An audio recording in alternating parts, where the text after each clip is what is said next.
Imagine you have been running all day, not a physical run, but the kind of race we all participate in now. Your phone is buzzing with notifications. Your calendar is a mosaic of 30-minute blocks. Your mind is already 3 hours into the future, worrying about a deadline that hasn't happened yet. In this world, time is a scarce resource we hoard like gold. We eat standing up, we eat while typing. We eat alone because coordinating schedules with another human being feels like a logistical nightmare. This is the always-on hustle. It is efficient, it is productive, and it is exhausting. It is a world where every interaction is a transaction, and every minute must be accounted for. Now I want you to step out of that race. Imagine you are walking down a dusty street in Dakar, Senegal. The heat is heavy, but the air is filled with the scent of wood smoke and grilled fish. You are a stranger here. You don't know the language, you don't know the way home, and you certainly didn't make a reservation. But as you pass a doorway, an old man catches your eye. He doesn't ask for your ID. He doesn't ask for your credit card. He simply points to the ground and says one word, Teringa. You look down. There, in the center of a small shaded courtyard, is a large, circular metal bowl resting on a colorful plastic mat.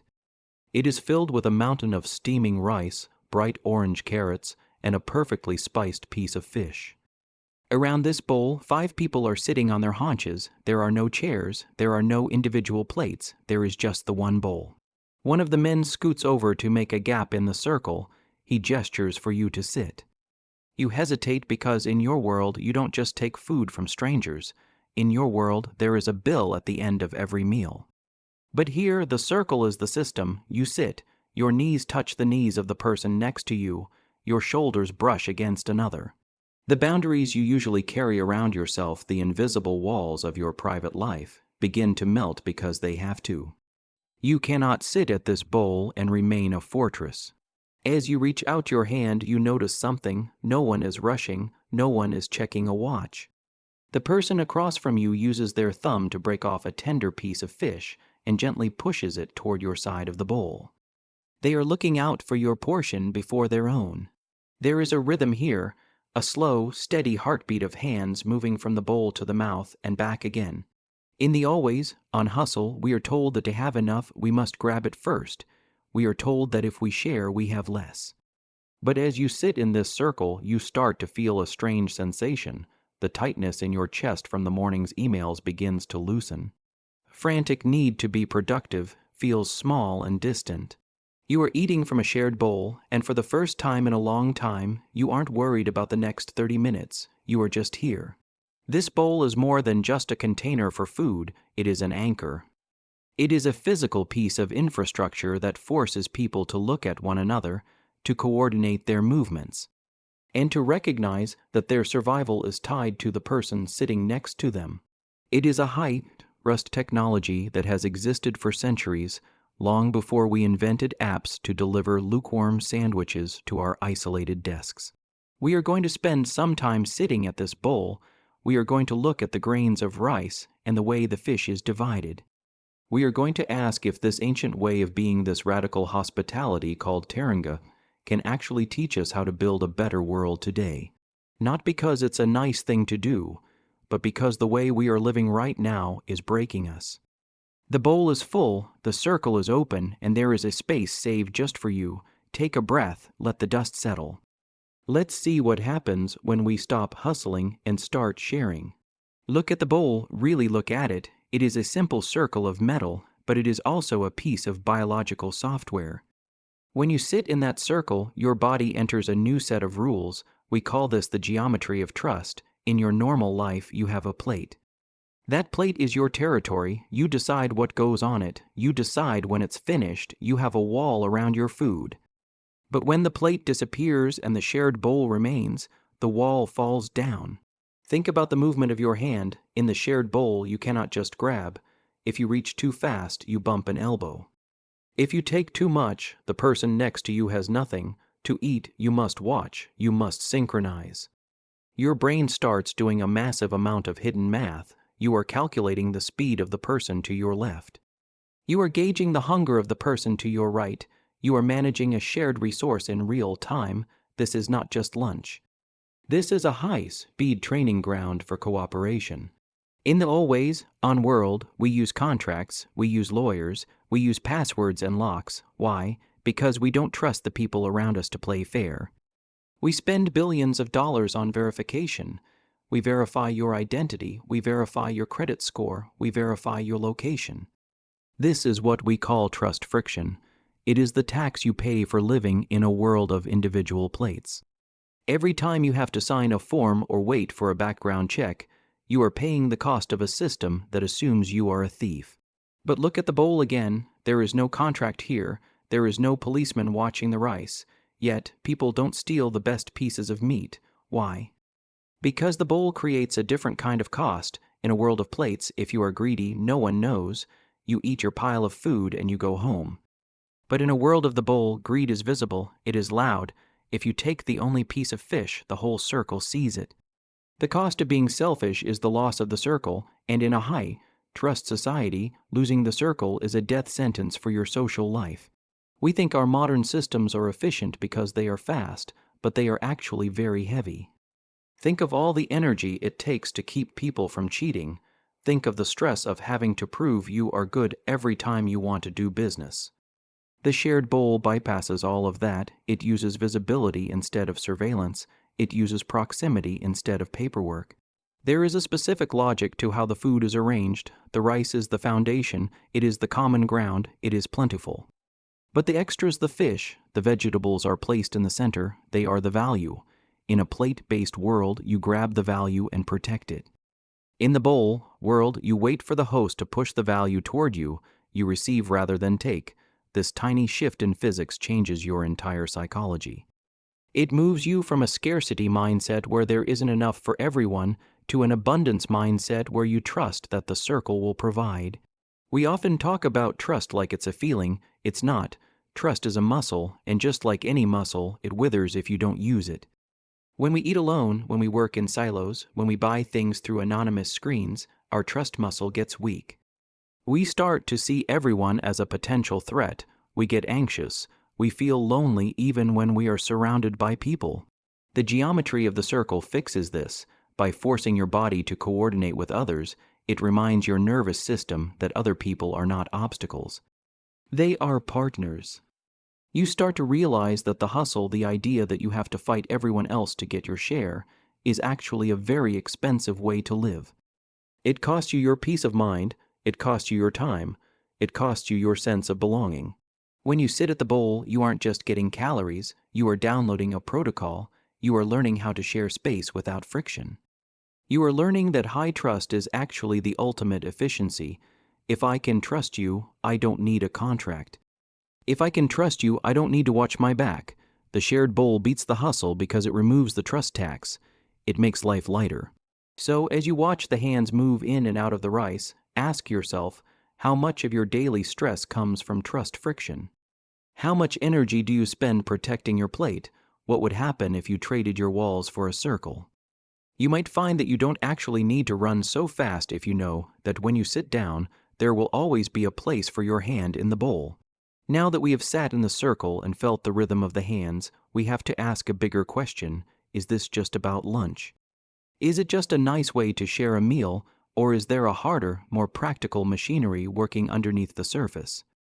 We are moving from the personal experience of sitting on a mat to the system of how a society actually runs its money, its safety, and its future. We are moving from calories to currency. In the world of the always, on hustle, we think of money as a tool for independence. We want enough money so that we don't have to ask anyone for anything. We want to be self-sufficient. We want a bank account that stands between us and the world like a shield. But in the world of the bowl, money works in the opposite direction. Money is a tool for connection. It is the thread that weaves the circle tighter. Think about the rice in the bowl. No one person grew that rice, transported it, cooked it, and served it all by themselves. It took a network. In West Africa and many parts of the global South, this network is formalized into something called a tontine. Imagine a group of friends or neighbors, the same people who sit around the bowl. Every week, they each put a small amount of money into a common pot. If there are 12 people and they each put in $10, the pot has $120. Every month, one person takes the whole pot. They use it to buy a sewing machine, pay for a school fee, or start a small shop. The next month, it is someone else's turn. This is the social solidarity economy. It is the shared bowl, but instead of rice, it is filled with capital. In your world, if you want $100, you go to a bank. The bank looks at your credit score. They charge you interest. They treat you like a risk to be managed. If you fail to pay, they take your house. But in a tontine, there is no bank. There is only the circle. The interest you pay isn't money. It is your reputation. It is your presence at the bowl. If you don't contribute your share, you aren't just failing a financial obligation. You are breaking the trust of the people you eat with. This is why hospitality Taringa is actually a high-trust infrastructure. We usually think of infrastructure as roads, bridges, and fiber optic cables. We think of it as hard things made of steel and concrete. But the strongest infrastructure a human being can have is a group of people who are committed to making sure no one in the circle goes hungry. In the hustle culture, we spend a massive amount of our income on just-in-case costs. We pay for health insurance just in case we get sick. We pay for security systems just in case someone breaks in.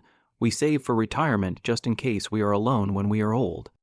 We are trying to buy a private safety net. The problem is, private safety nets are incredibly expensive and they are prone to tearing. The shared bowl offers a different kind of insurance. It is a just because system. I help you today just because you are in my circle. I share my fish with you just because you are sitting at my mat. And I know with a mathematical certainty that no insurance company can match, that when my bowl is empty, the circle will move to include me. This creates a completely different kind of psychology.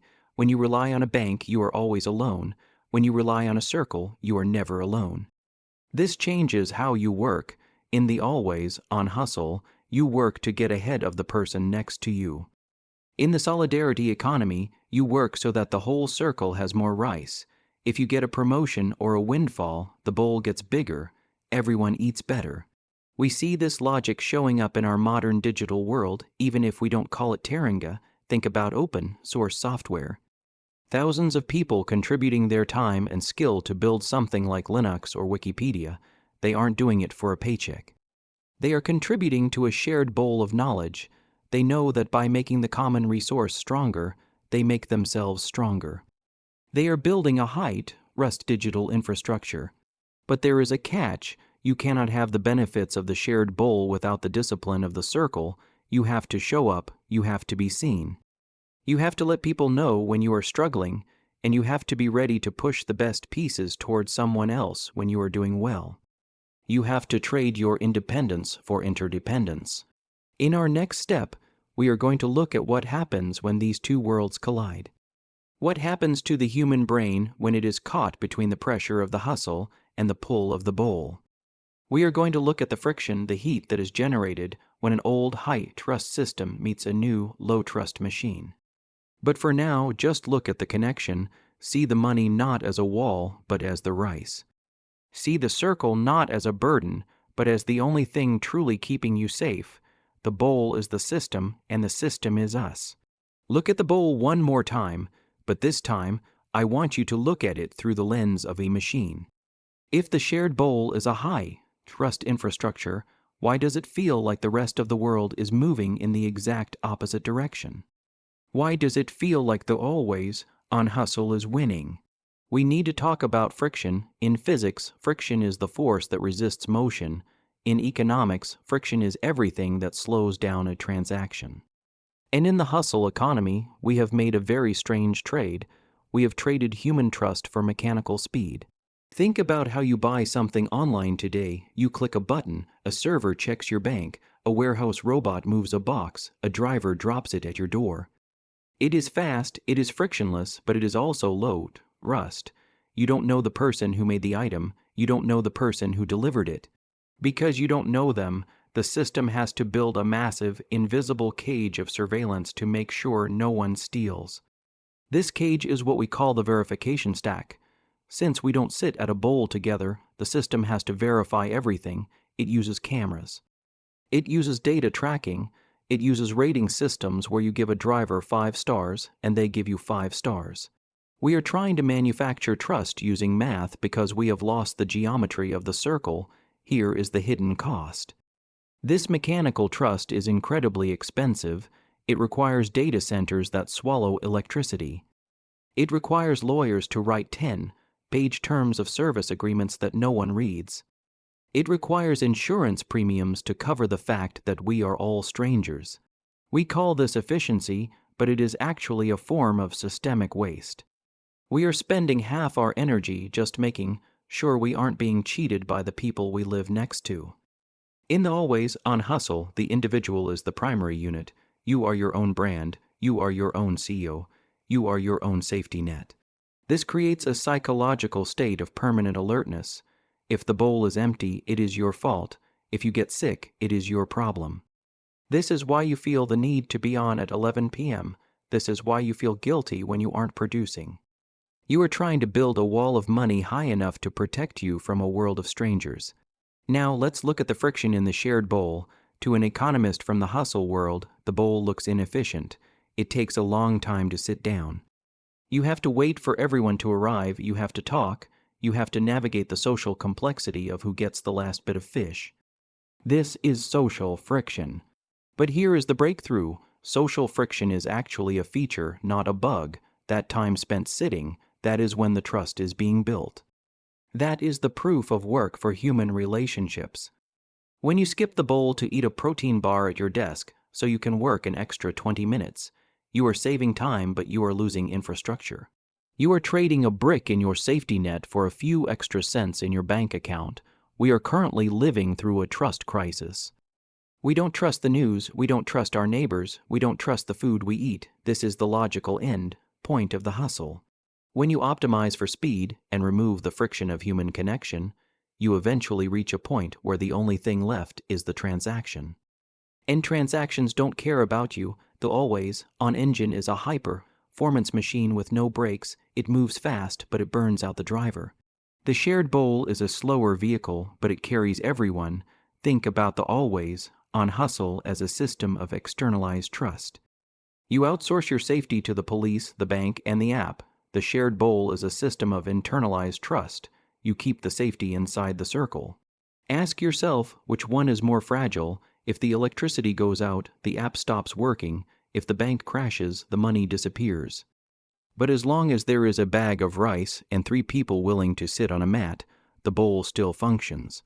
The always-on hustle is efficient in the short term, but the shared bowl is resilient in the long term. We have been told that we have to choose between being modern and being connected. We have been told that to be successful, we must accept the loneliness of the hustle. But the mechanism of the bowl suggests something else. It suggests that the most advanced technology we have isn't the one that moves the fastest. It's the one that allows us to stop moving and still feel safe. The friction of the circle isn't what stops us, it's what holds us together. In the next chapter, we are going to take a break from this heavy logic. We are going to slow down and watch a ceremony that turns this friction into something beautiful. We are going to look at the tea.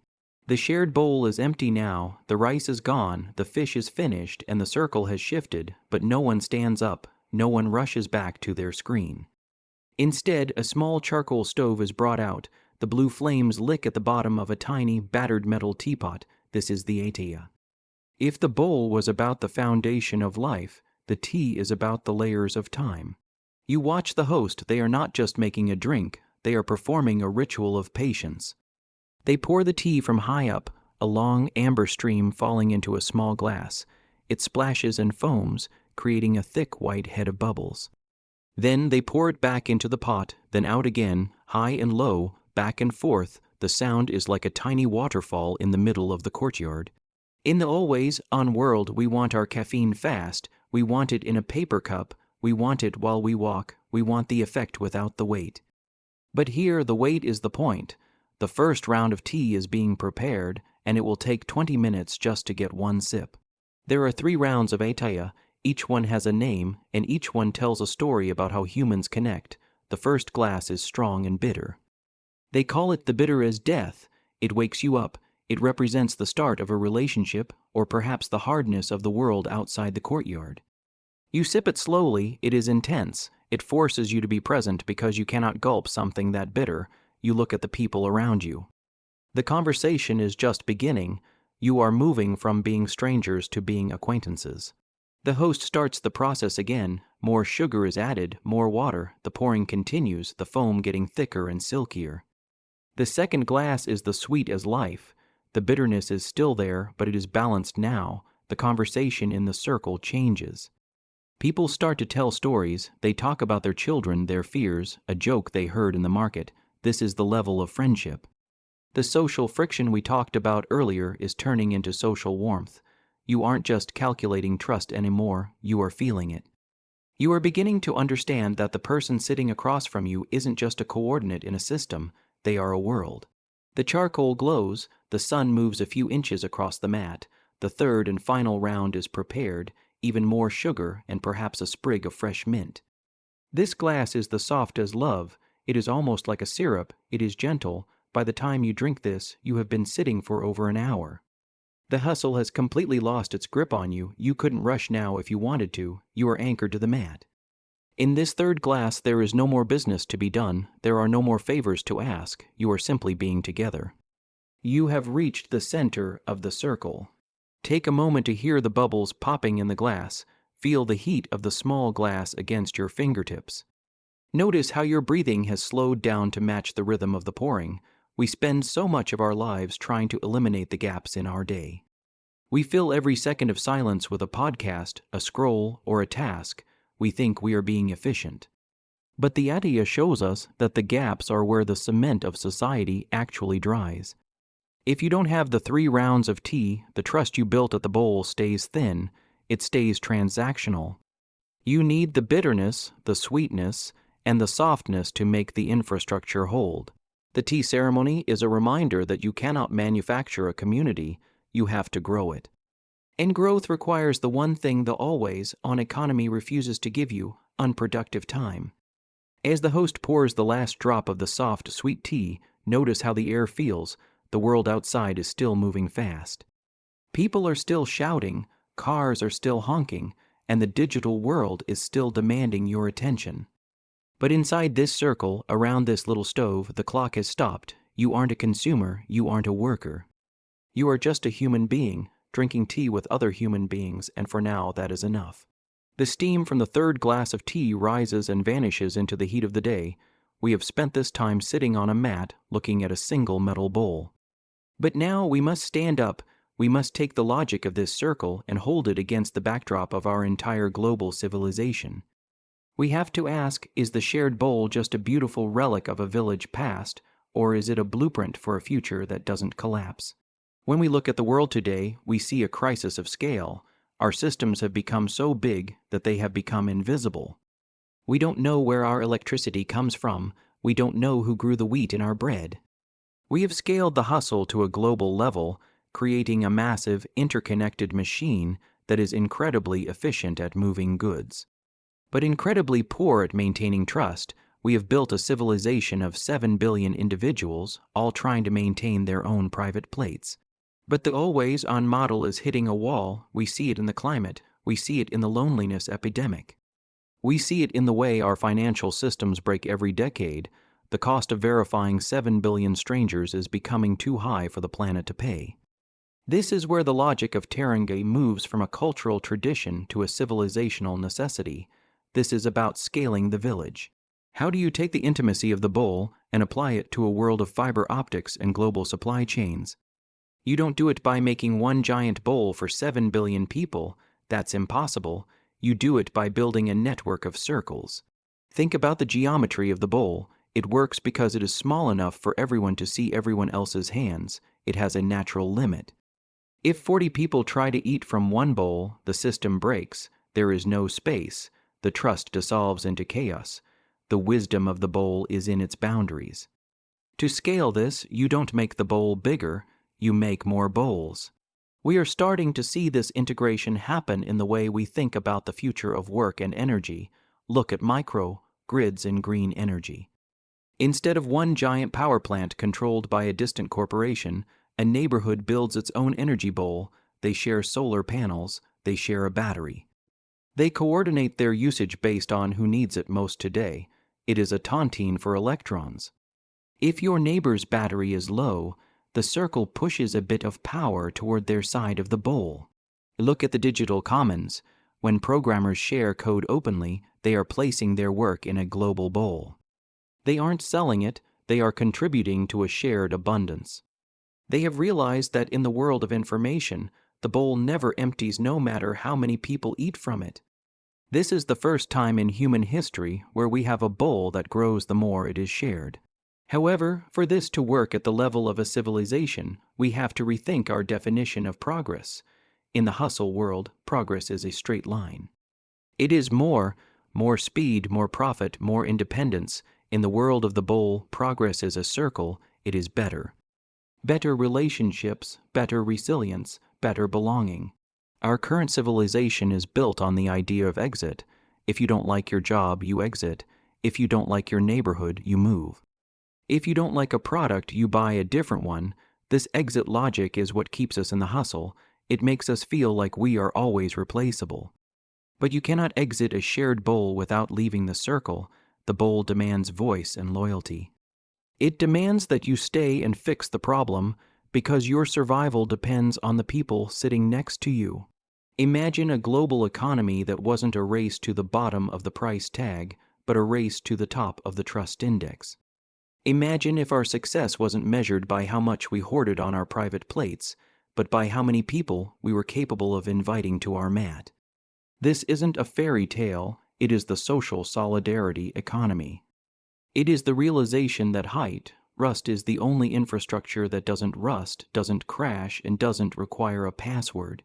We are at a crossroads. We can continue to build the verification stack, spending our lives proving we aren't enemies while we sit alone in our rooms. Or we can begin the hard, slow work of building circles. We can choose to embrace the social friction of coordinated living because we realize it is the only thing that creates true warmth. Taringa is not a gift that Senegal gives to the world. It is a reminder of what we already are. We are a species that evolved to sit in circles. We are a species that is hard, wired to look out for the hand of the person next to us. The always-on hustle is a very new, very brief experiment in human history, and it is an experiment that is making us miserable. The bowl is still there, it has always been there. We just have to be brave enough to sit down, put away our phones, and reach out our hands. We have to trust that if we push the best piece toward the center, someone will eventually push it back toward us. That is the logic of the circle. That is the geometry of a civilization that lasts. The courtyard has grown quiet now. The charcoal in the small stove has turned to a soft white ash. The 3 glasses of tea are empty, sitting in a neat row on the tray. The sun has shifted its weight, and the shade that protected our circle has moved to the far wall. I want you to look at the center of the mat. The metal bowl is still there. It is empty except for a few stray grains of rice clinging to the side. You might notice one single grain, caught in the sunlight, resting on the rim. In the always-on hustle, an empty bowl is a sign of failure. It means the transaction is over. It means the resource is depleted, and it is time to get back to the race to fill it again. But look at the people around you. They are not distressed. They are not checking their bank balances to see if they can afford the next meal. They are leaning back. They are breathing. This is the final evidence of the mechanism.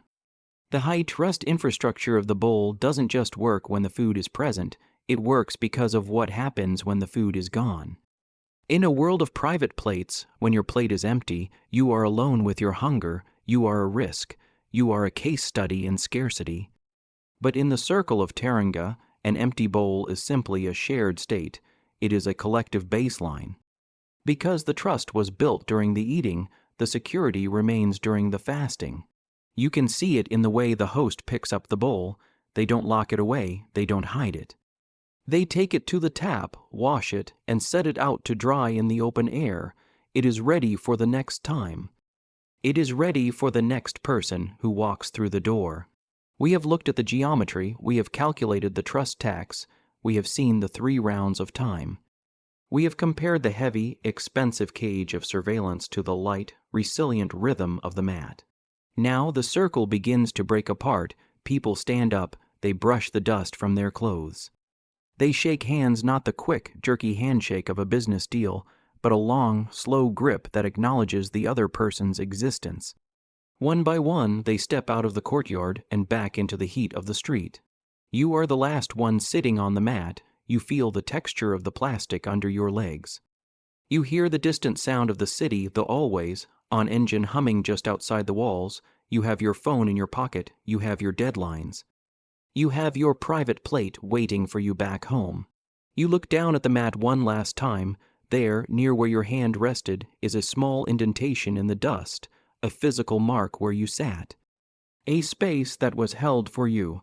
The host smiles at you and nods. They don't say thank you for coming because in Taringa, the guest is the one who brings the blessing.